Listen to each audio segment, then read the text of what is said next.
Kozhikode Naduvannur government higher secondary സ്കൂളിൽ ragging നടന്നതായി പരാതി. SFI യൂണിറ്റ് സെക്രട്ടറി ഉൾപ്പെടെ 2 +1 വിദ്യാർത്ഥികൾക്ക് പരിക്ക്. സീനിയർ വിദ്യാർത്ഥികൾക്കെതിരെ പരിക്കേറ്റവരുടെ കുടുംബം പോലീസിലും ചൈൽഡ് ലൈനിലും പരാതി നൽകി.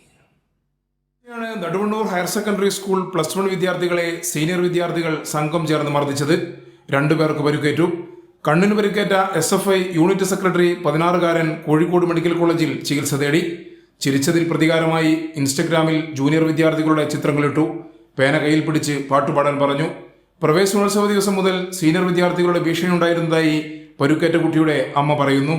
ചിരിക്കാണ്ട് വരാൻ പറഞ്ഞല്ലോ, അങ്ങനെ ഒന്ന് ചിരിച്ചു പോയി എന്നാ പറഞ്ഞത്. അപ്പോൾ ഷർട്ടിൻ്റെ കോളറയ്ക്ക് കുത്തിപ്പിടിച്ചിട്ട് പിന്നെ അടിക്കാൻ നോക്കിയപ്പോൾ ഇവൻ്റെ കമ്പനിക്കാരനുണ്ടായിരുന്നു, ഓൻ ഇടപെട്ട് അവൻ പറഞ്ഞ് ഇവനെ അടിക്കരുതെന്ന് പറഞ്ഞപ്പോൾ അവനെ അടിച്ച് തള്ളിയിട്ട് പുറത്ത് ഷർട്ട് കീറിയിട്ട് വലിയൊരു മുറിവുണ്ട്.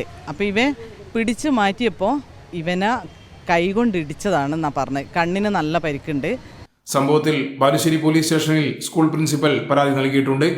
ആന്റി റാഗിംഗ് സെൽ റിപ്പോർട്ട് അടിസ്ഥാനമാക്കി തുടർ നടപടിയെടുക്കുമെന്ന് പോലീസ് അറിയിച്ചു.